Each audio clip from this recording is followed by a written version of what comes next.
فسوق کرتے ہیں. یہ دھمکی دی جا رہی ہے, یہ دھمکی یہاں ہمیں ڈرایا جا رہا ہے کہ ہم قرآن والے لوگ ہیں, ہمارے لیے ایک خطرہ ہے, ایک پوٹینشیل ڈینجر ہے, ایک وائرس ہے. وہ کیا ہے کہ ہمیں قرآن کا اثر نہیں ہوگا. اللہ تعالیٰ بات کریں گے اور ہمارے جذبات پہ کوئی اثر نہیں پڑے گا.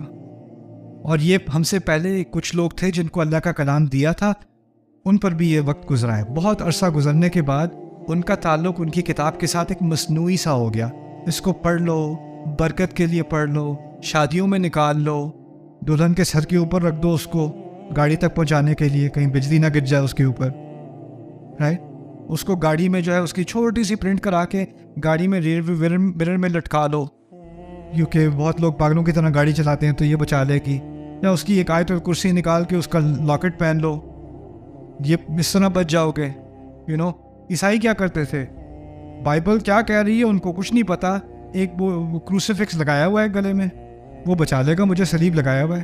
ہوٹل میں پتہ نہیں کیا ہو جائے, ہوٹل کی ہر دراز میں کیا رکھی ہوئی ہے, بائبل کی کاپی رکھی ہوئی ہے. انہوں نے یہی کیا تھا انہوں نے اپنے دین کے ساتھ, ٹھیک ہے نا. یا گھر میں جا کے پینٹنگز لگائی ہوئی ہے جیزس کی, آرٹ لگایا ہوا ہے جیزس کا. ہم کیا کرتے ہیں, پینٹنگ لگا دیتے ہیں آیت کی, بڑی سی پینٹنگ لگائی ہوئی, والعصر ان الانسان لفی خسر, ٹی وی کے سامنے. وقت کی قسم, ایپیسوڈ 5 فوکس, اثر ہی نہیں ہوتا, اثر ہی بند ہونا, ختم ہو جائے اس کا اثر. یہاں تک کہ طرح رمضان ہے, چلو تراویحیں پڑھنے چلتے ہیں یار. اس مسجد میں وہ ذرا بہت سلو پڑھتے ہیں, وہ ذرا وہ والے جو ہے نا, وہ جو اللہ اکبر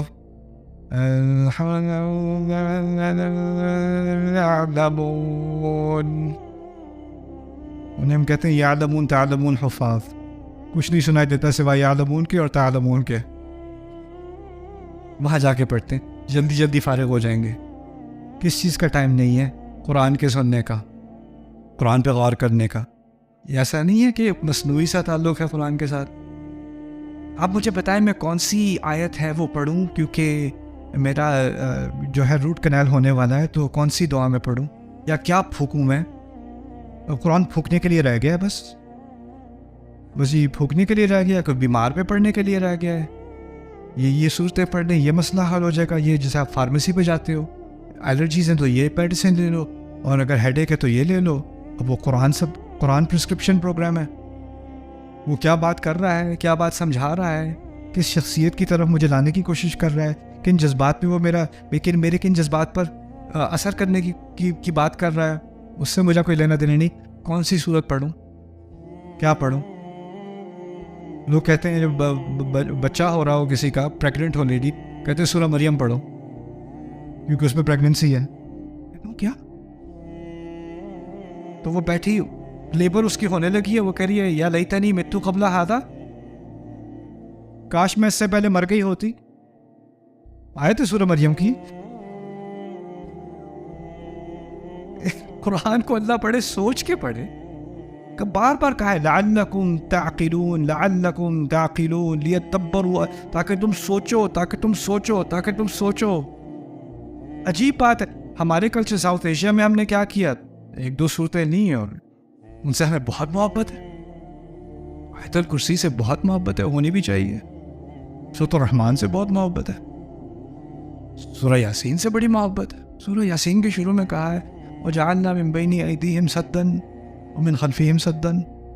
ان کے آگے دیوار, ان کے پیچھے دیوار, ان کو ڈھکا ہوا ہے. ان پہ تو کوئی فرق ہی نہیں پڑتا. ان کو دھمکی دو یا نہ دو, ان کو ڈراؤ یا نہ ڈراؤ, مانتے ہی نہیں ہیں, ایمان ہی نہیں لائیں گے. ڈھیٹ لوگوں کی بات ہو رہی ہے جن پہ کسی بات کا اثر نہیں ہوتا. عجیب نہیں لگتا کہ ہم ایسی صورت کے ساتھ بے عقلی کر رہے ہیں. جس نے کہا عقل استعمال کرو, جس نے کہا آنکھیں کھولو, دیکھو تمہارے سامنے کیا ہے. جو آنکھیں کھولنے کے لیے قرآن نازل ہوا ہے, لِيُنذِرَ مَن كَانَ حَيًّا وَيَحِقَّ الْقَوْلُ عَلَى الْكَافِرِينَ, جو خبردار کرنے آیا ان لوگوں کو جو ابھی بھی زندہ ہے, دل زندہ ہے ان کا, عقل زندہ ہے ان کی. تو یہاں بات کی جا رہی ہے کہ تم ایسے نہ ہو جاؤ جیسے تم سے پیچھے آنے والے تھے. اس کے بارے میں مجھے ایک بڑا مشہور قول یاد آیا, شاید ابن عباس رضی اللہ تعالیٰ عنہ سے مروی ہے. وہ آیت ہے بقرہ کی نا, وَمِنْهُمْ أُمِّيُّونَ لَا يَعْلَمُونَ الْكِتَابَ إِلَّا أَمَانِيَّ وَإِنْهُمْ إِلَّا يَظُنُّونَ, کہ ان میں سے یعنی اہل کتاب میں سے ان پڑھ لوگ ہیں جو اپنی کتاب کو نہیں جانتے سوائے خواہشات کے. بے بنیاد خواہشات کو امنیہ کہا جاتا ہے عربی میں. امنیہ اس کی جمع ہے امانی.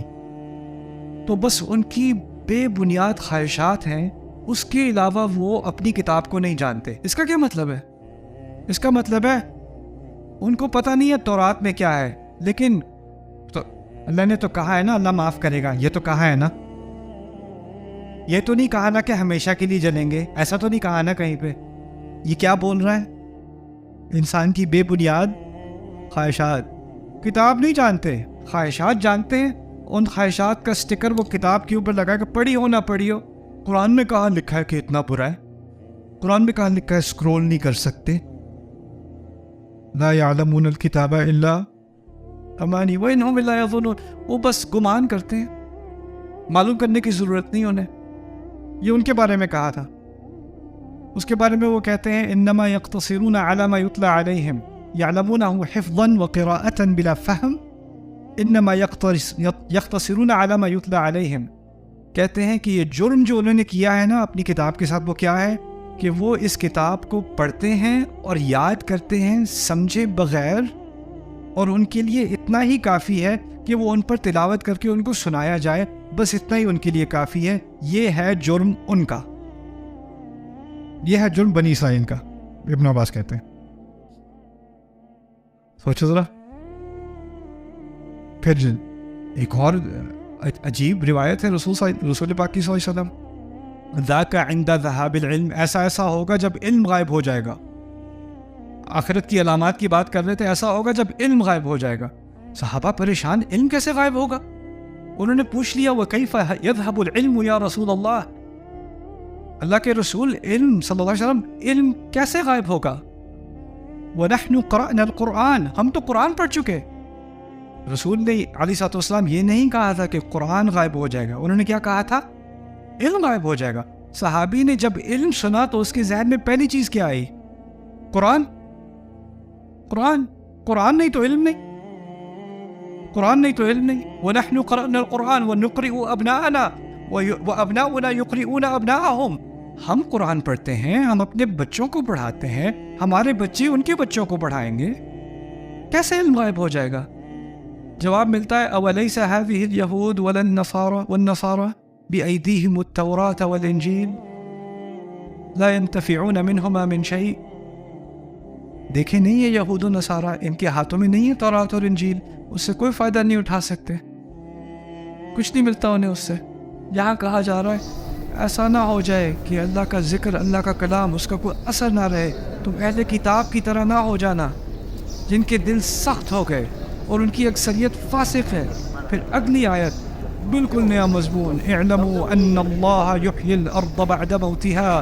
جان لو کہ اللہ اس زمین جو بنجان تھی، جو بالکل اس میں کچھ اگ نہیں رہا تھا، موت آ گئی تھی اس کی، اس کو دوبارہ زندہ کر دیتا ہے. قد بینا الآیات، ہم نے اپنی آیات واضح کر دی، لقوم یعقلون، ایسے لوگوں کے لیے جو اگر استعمال کرنا چاہتے ہوں. ربط بن گیا کہ نہیں؟ سبحان اللہ. جس نے آسمان سے پانی نازل کیا اور سوکھی زمین کو زرخیز کر دیا، اس نے آسمان سے قرآن نازل کیا سوکھے دل کو زرخیز کرنے کے لیے. قد بینا الآیات لقوم یعقلون. سبحان اللہ.